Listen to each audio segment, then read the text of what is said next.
President Donald Trump has said he isn't against using the military to annex Greenland. He says it's for national defense purposes and mineral wealth. Denmark has told the White House to back off. But what's Denmark got to do with this chunk of North America? Is it even theirs? Who owns Greenland? Who would Trump be getting into a conflict with if he did storm in there?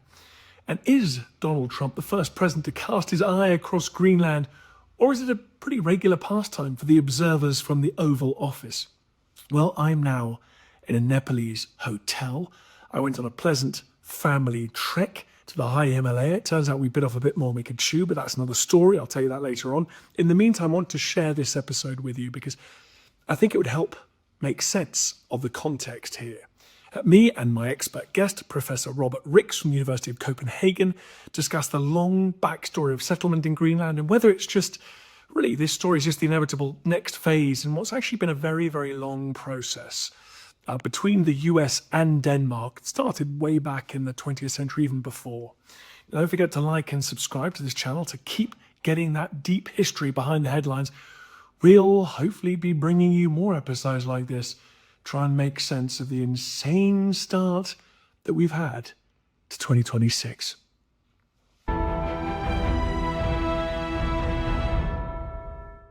Let's go all the way back. When do humans first set foot on Greenland? Any humans, no matter where they're from. First time human foot was set on Greenland is some 4,500 years ago. So these would be Paleo-Arctic people who entered from what is now Canada into Greenland. So they were there on and off, and there was a number of people that we know about: the Dorset, the Thule people, and some of them would be ancestors of what's now as the Inuit indigenous population there. Are they always on the move? Are they putting down roots? In what sort of ways are they living? Yeah, these were nomads. So they would travel, they would have hunting grounds, and they would move from place to place. So depending on whether it was summer or winter, they would go to different places in Greenland. They would be, some places for an extended period of time, but then move on, depending on where they could hunt. So that would be the case. Robert, we should talk about that climate. It's pretty important in the Greenland story. It's a place where historically humans have been only just able to survive, a place right on the margin. So I imagine that every change in our climate, every degree, every fraction of a degree warmer or cooler, it really makes its mark on attempts to survive, to thrive in Greenland. Absolutely. I mean, this is very much an integral part of Greenland history. Basically, the only inhabitable parts of Greenland are the coastal areas. So these are ecological pockets. And you can do a little bit of farming there, as the Norse people would do, and you could live there sort of rather comfortably. But climate, as you say, was extremely important because when we get to the Middle Ages and the first sort of Norse settlements in Greenland, they would come there because they could farm the land. They could have, and this was during the medieval warm periods, so a warm period between 950 and 1250 approximately. So this would be a welcome climate at the time, and part of the reason why the Norse people left Greenland was also because it got increasingly colder in the 13th century. Right, well, let's get into that now. Let's get into the arrival of the first Europeans. What's your best guess about why and how people from Europe end up in Greenland? Well, at least according to the sagas, I mean, they are true. We know that the first person to really take an interest in Greenland was a very colorful character called Eric the Red. He was an Icelander, and he was accused of murder. He got into other squabbles, and at one point he was banished from Iceland. And he sought out this place in Greenland, a place to settle, as he was banished for 3 years, and thought this would be a place where I could establish a new colony. So part of the propaganda exercise, he sold this as the Greenland, and the sagas are quite clear about this, that this was to attract other settlers to come to Greenland. So this is in 986. This is the year in the sagas given for Eric the Red settling on Greenland. And this led to quite expansive settlement, Norse settlement from Iceland in Greenland. these are not sort of officially sanctioned. This is not officially government-led colonization. These are freebooters heading across the ocean by themselves, are they? Absolutely, absolutely. So there's no official colony of that sort. So this only sort of comes later, because the Norwegian king takes an interest in Greenland, and at some point, and we know this to be 1261, King Håkon Håkonsson establishes Greenland as some kind of protectorate. It's little unclear from the sources what this meant. But if we take the parallel of Iceland, we know that this was really guaranteeing shipping routes, which would obviously be important for trade. There may also have been some kind of protection. We know that, at least for Iceland, there was a number of English pirates who came there to fish and also to loot the coasts of Iceland, and presumably something similar could have happened in Greenland. At least there are stories told about this, and in some of the records, we know that pirates did came to Greenland's coast and looted, and presumably also kidnapped people. You're not going to believe this, but here in Britain, we're raised on stories of Scandinavian pirates. We call them Vikings. Are you trying to tell me the Norwegians are raised on stories of English pirates ravaging the coastline, taking slaves and taking booty away? Well, at least we know in the early 15th century, there is a record of one of the leaders in Iceland was kidnapped and he was in an English prison. And he writes a letter to the English king at this time, arguing that really the English pirates had wreaked havoc in Iceland. And we also know that at least 8 Icelandic children were traded as slaves in Norfolk in 1429. So maybe not raised on these stories, but we can find documentation that English pirates did come to Greenland. So yes, kind of reverse Vikings. So we got, as a result of Eric the Red, we have people originally who took their lineage back to Norway. They're now in this place, Greenland. It's not sort of government sanctioned initially. It's around the year 1000, so around 1,000 years ago. Extraordinary. And how are they surviving? Are they bringing European methods of ways of life with them? They are fishing, they are hunting. Certainly, there might have been a little bit of Eurocentrism there as well, and that might have been something that accelerated their exit from Greenland as well when it became a little colder, because farming was also part of their trade. And that may have been a little more difficult as the climate got increasingly colder.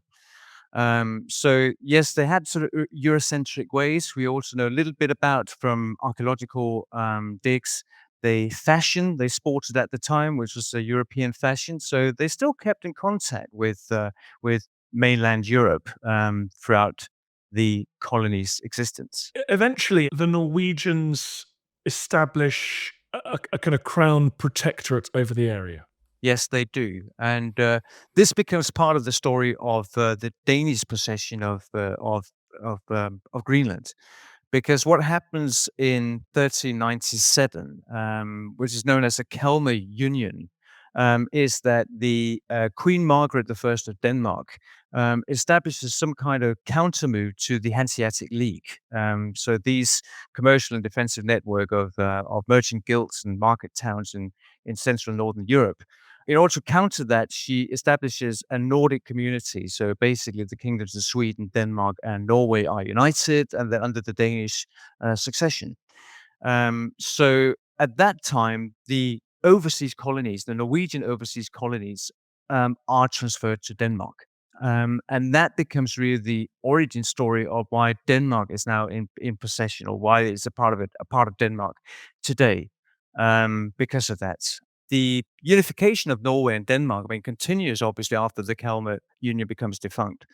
And until 1814, Norway and Denmark are seen as they are a united kingdom under the Danish crown. And when Denmark has to cede Norway to Sweden in 1814, following a defeat in the Napoleonic Wars, it's quite clear in the Kiel Treaty at the time that the overseas colonies, Norway, Iceland included, will still belong to Denmark. Let's just finish off the story of those settlers, for whom I'm sure Norway and Denmark were both a long way away. Does the colony sort of ever, does it become lost? There's a bit of a sort of faintly romantic or mythological idea about the end of this colony. What happens to those settlers in Greenland? The communication with the settlers in Greenland discontinues after 1410. The last record we have of the Greenland colony is a ship leaving in 1410 after a wedding in the eastern settlement. And after that, there are no records of any communication with Greenland. We simply don't know what is happening there. And it leads to all kinds of speculations. One speculation is that they've all been killed because at this time, maybe it's important to emphasize that when Eric the Red came to that southern part of Greenland, it was empty land, so it didn't take the land from anyone. But over the centuries, the ancestors of the Inuit moved down from Canada to reach at least first the hunting grounds in the north, and then later to the settlements in the south. And we do have records of skirmishes between the two peoples. So there could have been some violence involved, which have made life even more difficult in the Greenland colonies. Pirates, the climate, overfishing is also a possibility. After 1410, there would have been a colony there, but it probably would have discontinued around 1450, maybe a little later. We don't know how it came to an end. But these are the bombastic visions, dystopian visions of all the Norse Greenlanders dying from the cold or from starvation. Probably that didn't happen that way. This was a time when the plague was in Europe and lands would have become available in Norway and in Iceland. So presumably, some of these Norse Greenlanders just thought, well, there's a better option for me back in Iceland, and they might have hitched a ride with their boats and went back to Iceland. God, fascinating. So the European people of European descent disappear from the Greenland story in around 1450. Round about that time, yes. Yeah. Which is so tantalizing because it's just it's a generation before the Europeans will go back to the Americas, this time pursuing a very different route a long way to the south, but extraordinary. So it's almost this brief gap where the Americas are European free. When do Europeans return to Greenland? So there's several attempts to reach Greenland, but because of internal and domestic problems in Scandinavia, it doesn't actually really happen until the early 1600s. So King Christian IV launches three expeditions to Greenland, and this is basically to reclaim Greenland for Denmark. And it's still with this imagination that there are these rich colonies full of gold, full of resources. And resources must really be the headline here because as we move on, this will also be a theme or through line in much of what sort of Greenland's significance for Europeans is resources. But this time, Christian IV is interested in finding the eastern settlements because of resources, because of trade. But that is to say, presumably, fishing would still have taken place in the intervening years. At least we know when Denmark establishes a colony in 1721. There are several boats already trading with the indigenous Greenlanders. So when the Danes come there, they realize that especially boats from the Netherlands have systematized trade along the coast. And that becomes a real problem and also a spur for the Danes to re-enter Greenland because they need to get a check on this trade, thinking that this is our land and we need to profit from it. So in 1721 is the recolonization of Greenland. These ships are coming back with their holds full of raw materials, are they? Not at this time. No. I mean, it's quite a disappointment. This fantasy alive that just beyond the horizon, there's gold. There's something to be found. There's this kind of the forests of Greenland described in the old texts will still be there. We just need to reach that eastern settlement. Is there also a sense, like in the scramble for Africa later on, is there a scramble for the Americas going on? Is there a need in European capitals to just start planting flags, even if initially there isn't a strong economic argument for doing so. Absolutely. So if we go back to Christian IV and his 17th, early 17th century expeditions. I mean, this was really brought on by the fact that Martin Frobisher, the English the explorer, had reached what is now Canada and brought back what initially was thought to be very precious metal, but turned out just to be completely valueless, or that had no gold content in it. So it is a competition at this time. It continues to be so, and certainly the Netherlands, also Britain, would sort of vie for possession of Greenland, especially Greenland waters. And whaling, it becomes increasingly important. And we must think of the Greenland waters as some kind of almost the parallel of the modern day oil fields, because whale blubber is such a commodity that it is something that you really you do anything to gain sort of access to these waters, because whale blubber is used for lamps, for oiling machinery. So it becomes an industry at this time to find whale blubber, and this is also what you trade with the indigenous Greenlanders. But whaling becomes so important at this time. So yes, there is this European competition, and everything the Danes do is to curtail any kind of other European involvement in Greenland and Greenland waters. You're listening to Dan Snow's History. Talking about Greenland. What coming up?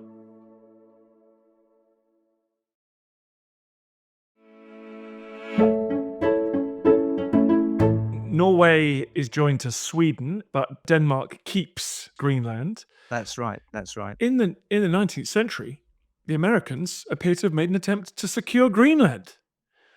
Who'd have thought it? Tell me about that attempt. So we're in 1867, and there are numbers of very interesting parallels at this time, because the U.S. Secretary of State William H. Seward, who had just negotiated the purchase of Alaska for the U.S., he also has his eyes on three Danish islands, the West Indies. So that's St. Thomas, St. John, and St. Croix. And that's been Danish colonies and been part of the triangular trade, trading sugar and slaves, but were no longer profitable at this point.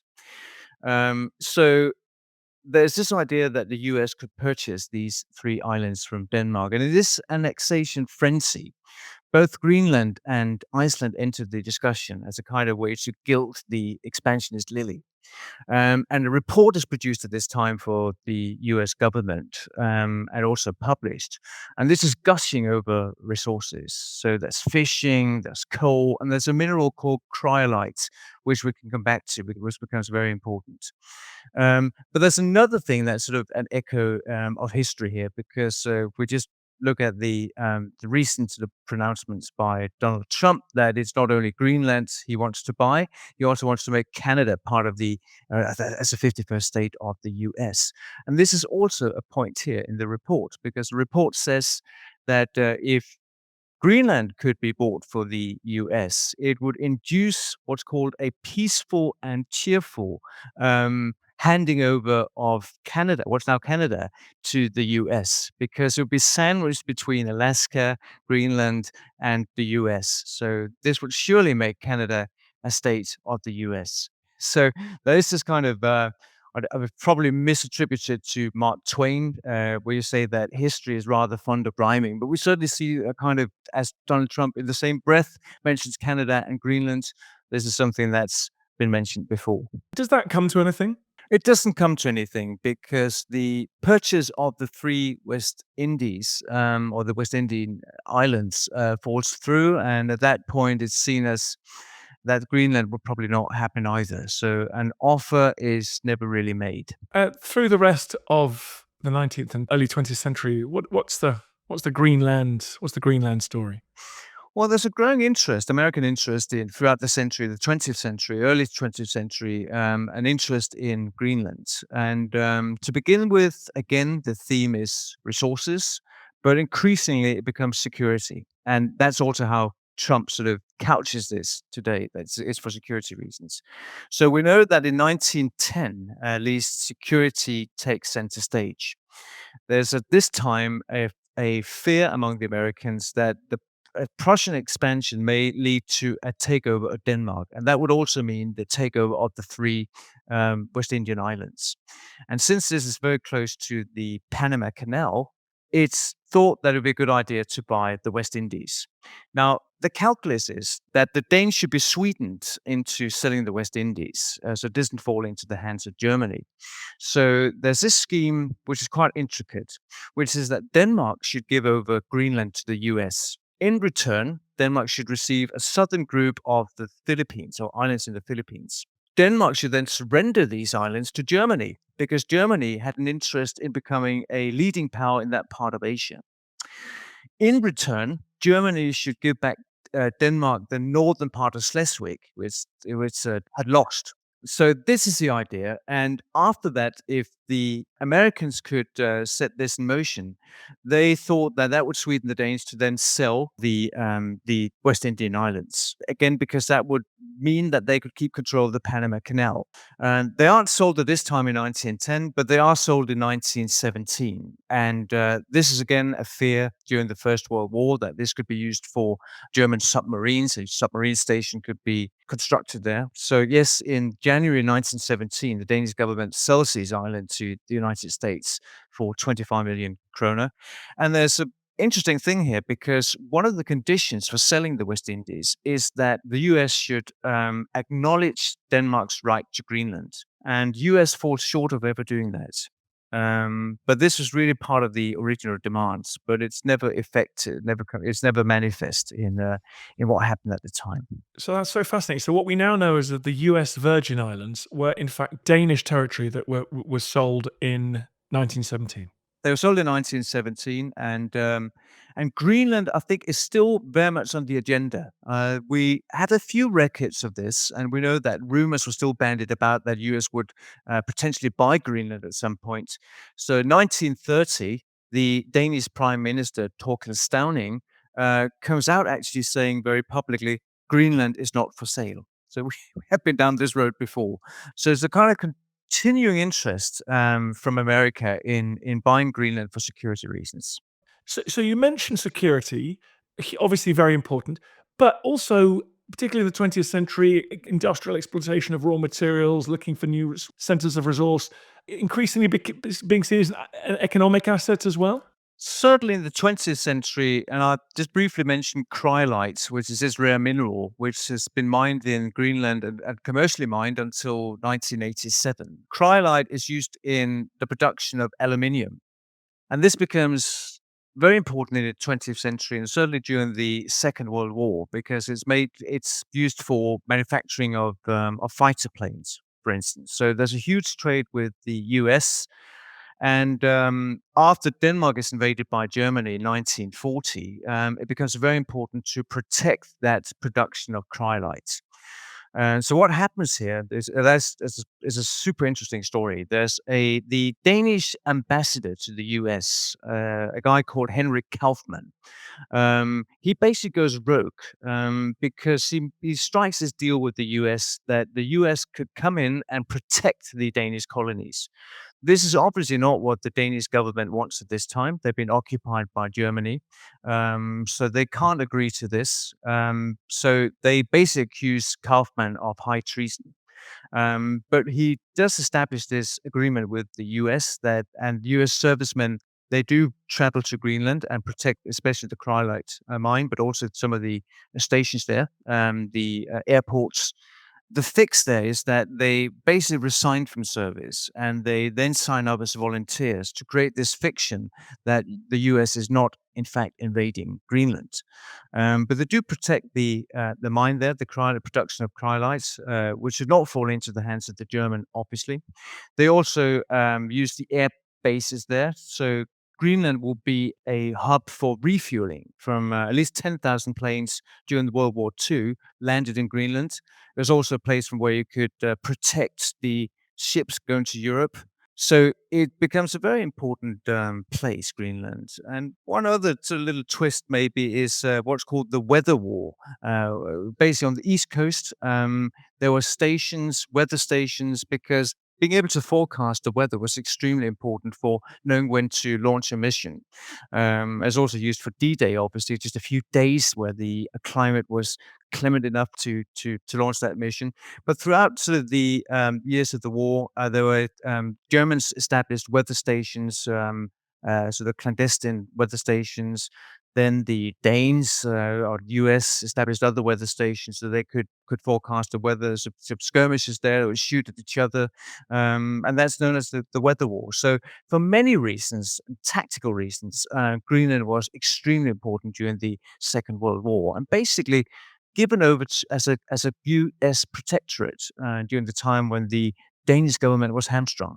So that's a hectic few years. So the Americans, who are effectively running Greenland, hand it back to Denmark at the end of the war. And the Danes like, thank you very much. Now please leave. And the Americans like, well, we don't know. We're not going to leave. And until Denmark enters NATO, that's a curious position. It is a curious position, and there's this problem with the U.S. presence, and the U.S. at this time already realizes that Greenland is extremely important. And do they offer to buy it again at the end of the war? Is they chuck in a quick bid then, just in case? In 1946, the Secretary of State, James F. Burns, offers Denmark $100 million. This is under the Truman administration. They flirted with the idea of swapping Greenland for some of the oil-rich land in Alaska. That never came through, and this has been kept as a secret, as it were, until recently. Okay, so we've got Greenland. Then becomes a really essential part of the West, NATO, NORAD's, and anti-ballistic missile posture. There's important bases there. There's monitoring stations there. I mean, it's fully integrated into North American defense at that point. It is indeed. And what you have in Greenland at the moment is what's the feeder-thick space base, which was formerly and perhaps better known as the Thule Air Base on the northwest coast, built in 1951. And that still serves, as you say, as an early warning station for ballistic missiles. It also tracks satellites, hence the names at Space Base. And it also aims to track, and this becomes increasingly significant as the ice is melting in the Arctic, to monitor Chinese and Russian ships off the coast. So yes, this base is very much part of American security. I think after Trump held this conference, Denmark has now stepped up its security investment in the Arctic. So they're now going to increase the Arctic security because if Trump has a point, I mean, this part of the world becomes significant. And I think had he couched this in slightly different terms to me, he said that this is what America needs. America needs to buy Greenland because we need to take care of American security interests. Had he said that this would be for the interest of the West or for liberal democracies, this would have been perfectly aligned with the Danish and Greenlandic interests. Meanwhile, what's going on with the relationship between Greenland and Denmark? Yeah, if we go back and to look at the constitutional arrangement, Greenland is a colony of Denmark until 1953, when Greenland is incorporated into the Danish state. So this is something that's maintained to this day. There's what's called the unity of the realm, of the Danish realm, really consists of three entities. So there's Denmark proper, the mainland Denmark. There's Greenland, and there's the Faroe Islands. And in 1953, basically Greenland becomes a province. But the unity of the realm, in 1979, Greenland is granted home rule. And that's expanded in 2009 to become self-rule. That means that Denmark or the Danish government has very little, if any, say in domestic issues in Greenland. So this is where Trump goes wrong, because he says that Denmark should sell Greenland, and that's simply not for Denmark to sell. Greenland is completely devolved. Greenland Parliament has 31 members. So selling Greenland would first sort of entail a discussion between Greenland and Denmark about whether there should be independence. Then independence should be ratified by some kind of referendum. And then the Greenlanders should decide to sell themselves to America. So it's simply not for it's a constitutional setup here is not for Denmark to sell Greenland. It's simply as impossible as it would be for Westminster to sell Scotland without sort of any involvement of Holyrood. Well, that's an interesting point. I guess it's the place to leave it, that the Danish position is that the people of Greenland are effectively sovereign. If they choose to pursue independence, for example, there's nothing constitutionally to prevent Denmark from having that conversation. Absolutely. As of 2009, Greenland is given a way to achieve independence. Denmark also signed the Indigenous and Tribal Peoples Convention in 1996, which acknowledges the Inuit as a people and therefore also the inherent right to self-determination. So it's basically in the agreement that if the Greenlanders want independence, they can have it. And I think this is the trajectory. I mean, this is what the Greenland people want. At least 4 out of 5 political parties in Greenland, want independence. The problem is it'll be a bit of a rocky road, simply because of the economy. So unless Greenland pivots the economy, perhaps with American investments in mining, it'll be very difficult. The Greenland economy is propped up by Danish, what's called a block grant, to the tune of 5.7 billion Danish kroner, which is equivalent of 684 million pounds. So it's quite significant for a population of 57,000 people. So it will be difficult to achieve independence straight away, but I think that is the sort of long-term prospect for many Greenlanders. Thank you very much indeed for coming on the podcast and talking all about that. That's absolutely phenomenal. Tell everyone what your book is called, but for which you've already been on the Gone Medieval podcast. That's right. That's right. The book is called The Vanished Settlers of Greenland in Search of a Legend and Its Legacy. Well, thank you very much, Robert Rix, for coming on the podcast.